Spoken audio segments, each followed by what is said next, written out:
Hi friends, എല്ലാവർക്കും നമസ്കാരം. ഇന്ന് തയ്യാറാക്കാൻ പോകുന്നത് വളരെ എളുപ്പത്തിൽ തയ്യാറാക്കാൻ സാധിക്കുന്ന നല്ല ടേസ്റ്റോട് കൂടിയ ഒരു സോയാബീൻ വെച്ചിട്ടുള്ള ബിരിയാണിയുടെ റെസിപ്പിയാണ്. കുട്ടികൾക്കൊക്കെ ലഞ്ച് ബോക്സിൽ കൊടുത്തയക്കാൻ പറ്റിയ നല്ലൊരു റെസിപ്പിയും കൂടിയാണിത്. അപ്പോൾ അതെങ്ങനെ തയ്യാറാക്കണം നോക്കാം. അതിനു മുന്നേ ഈ ചാനൽ നിങ്ങൾ ആദ്യമായിട്ടാണ് കാണുന്നതെങ്കിൽ ഒന്ന് സബ്സ്ക്രൈബ് ചെയ്യണേ. അപ്പോൾ തയ്യാറാക്കുന്നതിന് വേണ്ടിയിട്ട് ഞാനിവിടെ ഒരു 3 കപ്പ് ജീരകശാല റൈസാണ് എടുത്തിരിക്കുന്നത്. അതൊന്ന് 2 പ്രാവശ്യം കഴുകിയ ശേഷം നമുക്കൊരു 10 മിനിറ്റ് ഒന്ന് വെള്ളത്തിലിട്ട് വെക്കാം. അതവിടെ ഇരിക്കട്ടെ. ഇനി ഇതിലേക്ക് സോയാബീൻ്റെ 1.5 കപ്പ് എടുത്തിട്ടുണ്ട്. ഇത് 2-3 പ്രാവശ്യം കഴുകിയ ശേഷം നമുക്കതൊരു 10 മിനിറ്റ് നേരം തിളച്ച വെള്ളത്തിലേക്ക് ഒന്ന് ഇട്ട് കൊടുക്കാം. അതൊന്ന് സോഫ്റ്റായിട്ട് വരട്ടെ. ഇനി ഒരു പാൻ അടുപ്പത്ത് വെച്ച് അതിലേക്ക് ഒരു 2 ടേബിൾ സ്പൂണോളം നെയ്യ് ഒഴിച്ച് കൊടുക്കുന്നുണ്ട്. ഇനി ഇതിലേക്ക് ഒരു 2 ടേബിൾ സ്പൂണോളം വെളിച്ചെണ്ണ കൂടി ഒഴിച്ചു കൊടുക്കുന്നുണ്ട്. നെയ്യ് മാത്രമാണെങ്കിൽ അങ്ങനെ ചെയ്യാം, അല്ല വെളിച്ചെണ്ണയിലാണെങ്കിൽ അങ്ങനെ വേണമെങ്കിലും ചെയ്യാം. ടേസ്റ്റ് നെയ്യ് ഒഴിച്ച് വെക്കുമ്പോഴാണല്ലോ.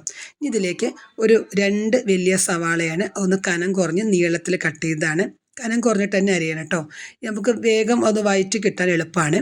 ഇനി അതൊന്ന് നന്നായിട്ടൊന്ന് വഴറ്റിയെടുക്കാം. ഈ സവാള ഒന്ന് പകുതിയാവും അതുവരേക്ക് നമുക്കതൊന്ന് വഴറ്റിയെടുക്കണം. ഫ്ലെയിമും നന്നായിട്ടൊന്ന് കുറച്ചിട്ട് വേണം ചെയ്യണമെങ്കിൽ. ഈ സവാള ഇങ്ങനെ നന്നായിട്ടൊന്ന് വഴറ്റിയെടുക്കുമ്പോൾ മാത്രമാണ് ഈ ബിരിയാണിക്ക് നല്ലൊരു ടേസ്റ്റ് ഉണ്ടാവുക. അപ്പോൾ ഫ്ലെയിം ഒന്ന് കുറച്ച് വെച്ചിട്ട് നന്നായിട്ടൊന്ന് വഴറ്റിയെടുക്കുക. ഇനി ഇതിലേക്ക് ഒരു ടേബിൾ സ്പൂണോളം നമ്മൾ ഇഞ്ചി വെളുത്തുള്ളി പേസ്റ്റും കൂടി ചേർത്ത് കൊടുക്കുന്നുണ്ട്. ആ ഇഞ്ചിയുടെയും വെളുത്തുള്ളിയുടെയും പച്ചമണമൊക്കെ ഒന്ന് പോയി സവാള ഒന്ന് പകുതിയാവും അതുവരേക്ക് നമുക്കൊന്ന് നന്നായിട്ടൊന്ന് വഴറ്റിയെടുക്കാം. അപ്പോൾ സവാളയൊക്കെ ഏകദേശം ഒന്ന് നല്ല രീതിയിൽ സോഫ്റ്റായി വന്നിട്ടുണ്ട്. അപ്പോൾ അതാ ഈ ഒരു സ്റ്റേജൊക്കെ ആവണ സമയത്ത് നമുക്ക് ഇനി ബാക്കിയുള്ള പൊടികൾ ചേർത്ത് കൊടുക്കാം. അപ്പോൾ സവാള നന്നായിട്ടൊന്ന് സോഫ്റ്റായി നല്ല രീതിയിൽ വന്നിട്ടുണ്ട്. ഇനി ഇതിലേക്ക് ഞാനിവിടെ ഒരു 2 ടേബിൾ സ്പൂണോളം മല്ലിപ്പൊടി ചേർത്ത് കൊടുക്കുന്നുണ്ട്. പിന്നെ നമ്മൾ 1 ടീസ്പൂൺ മുളക് പൊടി, കാശ്മീരി മുളക് പൊടിയാണ് ചേർത്ത് കൊടുത്തിരിക്കുന്നത്. പൊടികൾ ചേർത്ത് കൊടുക്കുമ്പോൾ ഫ്ലെയിം ഒന്ന് കുറച്ച് വെച്ച് കൊടുക്കണം, അല്ലെങ്കിൽ അത് കരിഞ്ഞു പോവും. ഇനി നന്നായിട്ടൊന്ന് ആ പൊടികളുടെ പച്ചമണം പോണ വരേക്കൊന്ന് നന്നായിട്ടൊന്ന് വഴറ്റിയെടുക്കാം. ഇതിലേക്ക് 1 ടീസ്പൂൺ ഗരം മസാല പൊടിയും ചേർത്ത് കൊടുക്കുന്നുണ്ട്. ഇതിലേക്ക് ഒരു 1/4 ടീസ്പൂൺ മഞ്ഞൾപ്പൊടിയും കൂടി ചേർക്കുന്നുണ്ട്. ഇനി ഇതിലേക്ക് 1 ടേബിൾ സ്പൂണോളം ചിക്കൻ മസാലപ്പൊടി ചേർക്കുന്നുണ്ട്. ചിക്കൻ മസാലപ്പൊടി എന്തായാലും ചേർത്ത് കൊടുക്കണം, അത് ചേർത്ത് കൊടുത്താൽ നല്ലൊരു ടേസ്റ്റാണ് ഇതിന്. ഇനി ഇതെല്ലാം ചേർത്ത് കൊടുത്ത ശേഷം ആ പൊടികളുടെ പച്ചമണം മാറണ വരേക്ക് ഒന്ന് വഴറ്റിയെടുത്തിട്ടുണ്ട്. ഇനി ഇതിലേക്ക് ഒരു 1/4 കപ്പ് തൈരും കൂടി ചേർത്ത് കൊടുക്കണം. പുളിയില്ലാത്ത തൈരാണ് ചേർത്ത് കൊടുത്തിരിക്കുന്നത്. ഇനി ഇതെല്ലാം കൂടി നന്നായിട്ടൊന്ന് മിക്സ് ചെയ്തെടുക്കുക. ഇനി അതിലേക്ക് നമുക്ക് എത്രത്തോളം ഉപ്പ് ആവശ്യമുണ്ടെങ്കിൽ അതൊന്ന് ചേർത്ത് കൊടുക്കാം. ഇനി അതും ചേർത്ത് കൊടുത്ത ശേഷം നന്നായിട്ടൊന്ന് മിക്സ് ചെയ്തെടുക്കുക. ഇതിലേക്ക് ഒരു പഴുത്തൊരു തക്കാളിയാണ് ചേർത്ത് കൊടുത്തിരിക്കുന്നത്. അതൊന്ന് നമുക്കൊന്ന് വേവിച്ചെടുക്കണം. അപ്പോൾ ഒന്ന് നന്നായിട്ടൊന്ന് അടച്ച് വെക്കാം. അടച്ച് വെച്ച ശേഷം നമുക്കിതൊന്ന് വേവിച്ചെടുക്കാം. അപ്പോൾ തക്കാളിയൊക്കെ നന്നായിട്ടൊന്ന് വെന്ത് വന്നിട്ടുണ്ട്. ഇനി നമുക്ക് കുറച്ച് നേരം കൂടി അത് വേവട്ടെ. ആ നേരം കൊണ്ട് നമുക്ക് നമ്മുടെ സോയാബീൻ ഒന്ന് ആ തണുത്ത വെള്ളത്തിലേക്കൊന്ന് ഒഴിച്ച ശേഷം നന്നായിട്ട് ഒന്ന് പിഴിഞ്ഞെടുക്കുക. ഈ സോയാബീൻ്റെ വെള്ളമൊക്കെ നന്നായിട്ട് പോയിട്ടുണ്ട്. ഇനി നമുക്ക് ഇപ്പോൾ നമ്മുടെ തക്കാളി എല്ലാം നല്ല വെന്ത് വന്നിട്ടുണ്ട്. അതിലേക്ക് നമുക്ക് ഈ സോയാബീൻ ഇട്ട് കൊടുക്കാം. ഇതെല്ലാം കൂടി നന്നായിട്ടൊന്ന് മിക്സ് ചെയ്തെടുക്കുക. ഇപ്പം എല്ലാം നന്നായിട്ടൊന്ന് മിക്സ് ചെയ്തെടുത്തിട്ടുണ്ട്. ഇനി ഇതിലേക്കൊരു 1/4 കപ്പ് വെള്ളം നമ്മൾ ഒഴിച്ചു കൊടുക്കുന്നുണ്ട്. അപ്പോൾ ഈ സോയാബീനും ഈ മസാലകളും എല്ലാം കൂടി നന്നായിട്ടൊന്ന് മിക്സായിട്ട് നന്നായിട്ടൊന്ന് വെന്ത് വരണം. അപ്പോൾ അതിന് വേണ്ടിയിട്ടാണ് ഈ വെള്ളം ഒഴിച്ചു കൊടുത്തിരിക്കുന്നത്. ഈ വെള്ളമൊക്കെ ഒന്ന് വറ്റി വരണം. അപ്പോൾ ആ വെള്ളമൊക്കെ നന്നായിട്ട് വറ്റി വന്നിട്ടുണ്ട്. മസാലകളെല്ലാം സോയാബീനിൽ പിടിച്ചു. അപ്പോൾ നല്ലൊരു ടേസ്റ്റുള്ള മസാലയായി കഴിഞ്ഞു.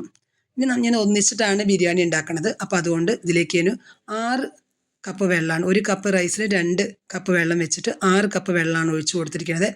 അത് ഒഴിച്ചു കൊടുത്ത ശേഷം ഇനി അതിലേക്ക് നമ്മൾ നേരത്തെ കഴുകി ഊറ്റി വെച്ച ആ ജീരകശാല റൈസ് ഇതിലേക്ക് ഇട്ട് കൊടുക്കുന്നുണ്ട്. നമുക്കൊന്നത് മിക്സ് ചെയ്തെടുക്കാം.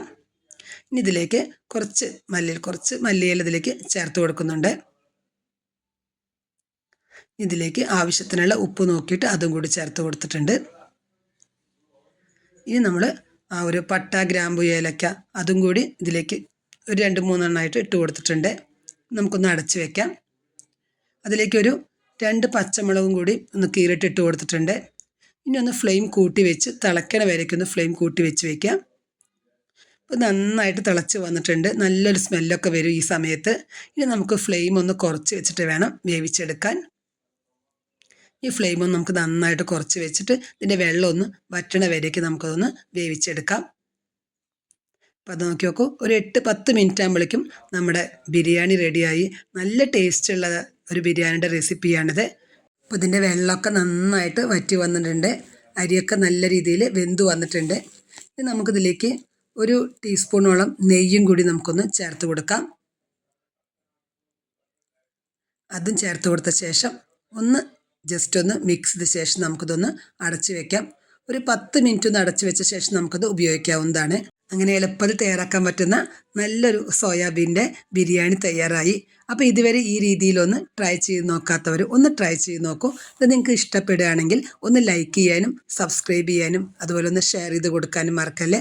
ആ സബ്സ്ക്രൈബ് ബട്ടൺ തൊട്ടടുത്ത് കാണുന്ന ബെല്ലൈക്കൺ ഒന്ന് പ്രസ് ചെയ്ത് കഴിഞ്ഞാൽ ഞാനിടുന്ന വീഡിയോസിൻ്റെ എല്ലാ നോട്ടിഫിക്കേഷൻസും നിങ്ങൾക്ക് കിട്ടും. അപ്പോൾ ഇത് ട്രൈ ചെയ്ത് നോക്കിയിട്ട് ഇതിൻ്റെ ഒന്ന് കമൻസ് ഒന്ന് അറിയിക്കാൻ മറക്കല്ലേ.